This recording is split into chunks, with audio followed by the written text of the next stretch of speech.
Ô Bruno, aproveitando esse gancho, né, inclusive com paridade internacional, com preço de petróleo, o Brasil anunciou a entrada, a adesão ao OPEP+, né? E aí tem uma série de discussões a respeito de que o Brasil, enquanto fiel da balança, o sustentáculo de uma transição energética, não poderia estar fazendo esse movimento, enquanto em outros momentos a gente tem uma Petrobras, né, cada vez mais necessária, inclusive para o governo, e cada vez mais necessitada de ajustes do governo ali para conseguir continuar com as suas operações. Estou falando da margem equatorial, obviamente. Como que você vê essa adesão? O que pode trazer até de benefício para a gente, ou até mesmo contrastar com essa política de transição energética e mudança de combustível fóssil para uma energia mais renovável, no discurso mesmo que o Brasil tem adotado? Bom, vamos lá. Deixa eu ver se eu entendi bem a tua pergunta. Se eu deixar alguma parte sem resposta, você me fala, Felipe.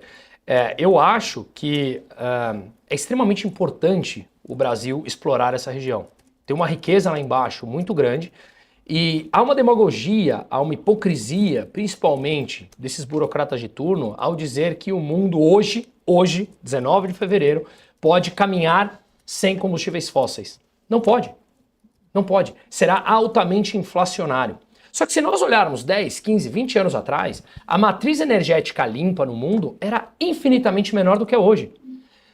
A grande beleza do mercado livre é você permitir os empreendedores a inovarem, a trazerem novos conhecimentos que hoje são demandados no mundo que não eram 20 anos atrás. Então aqueles recursos que supostamente eram escassos, que acabariam em 2010, em 2015, em 2020, 2025, tem petróleo de monte aí. Só que ao longo do tempo a demanda por petróleo vai caindo porque novas matrizes e novas tecnologias vão superando isso. Então o mundo não vai acabar em 5 anos. Só que o nível de empobrecimento é muito grande se você forçar essa mudança em 5 anos. A gente viu o que aconteceu depois da guerra Rússia e Ucrânia com a Alemanha. Com a Europa no geral, que a inflação de energia simplesmente foi um absurdo, empobreceu muitos europeus, o Estado teve que intervir, se endividou mais e isso levou mais inflação ainda. Então o que eu quero dizer, Felipe, que aí volto, não sei se eu vou te responder por completo, se não me faz a pergunta novamente, é ultra necessário que o Brasil explore essa riqueza que está lá. E ao longo do tempo, a gente vai continuar incrementando novas matrizes energéticas limpas. O Brasil, se não me engano, é o segundo país que tem uma matriz energética mais limpa, atrás da Noruega. No Brasil, se não me engano, está próximo a 80% da energia que é produzida, incluindo as hidrelétricas, obviamente, de energia limpa. Então, o movimento está acontecendo.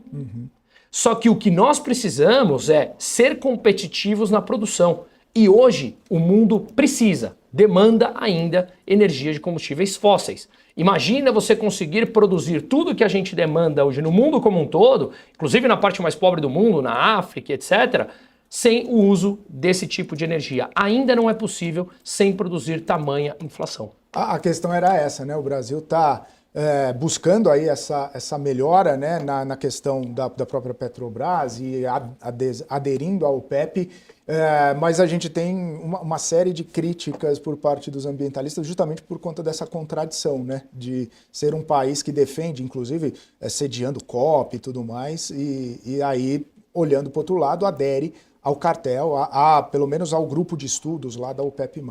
Por isso que eu falo que é uma grande hipocrisia. Porque o Lula, quando ele era oposição ali do governo, ele falava sobre o não uso do petróleo e não sei o quê. Agora, como ele está no poder, ele percebe que ele precisa disso. Então, veja que ele inclusive joga os amigos no fogo. O presidente do IBAMA, ele colocou lá falando que, né, entrou numa briga. Ele briga com todos os setores, porque é o que você falou, Paula, ele precisa terceirizar a responsabilidade para tentar puxar a popularidade dele de novo.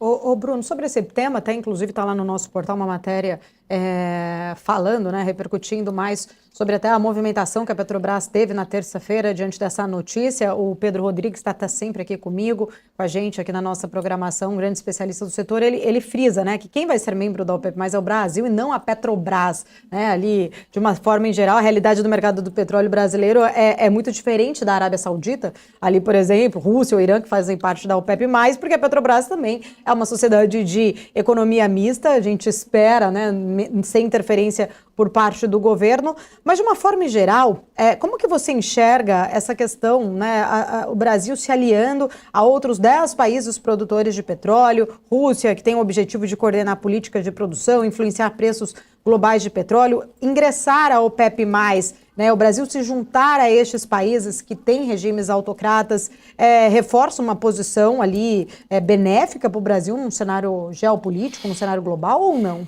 Eu sinceramente acho que não. Bom, eu particularmente sou contra qualquer tipo de cartel, eu sou contra mercados fechados, eu sou contra essas instituições multilaterais, Banco Mundial, FMI, Banco Interamericano de Desenvolvimento. Você tem financiadores, os financiadores acabam ditando as regras, assim como portanto eu sou contra qualquer tipo disso, porque ele gera disfunções na parte econômica e gera privilégios para um em detrimento de outro, e eu acho que o privilégio não tem que ser dado por ninguém. O consumidor escolhe quem será o sobrevivente dentro daquele mercado. Os espectadores, por exemplo, da BMC News escolhem voluntariamente assistir a BMC News e não outro canal, porque acredita que aquilo que vocês levam para eles agrega valor. Simples assim.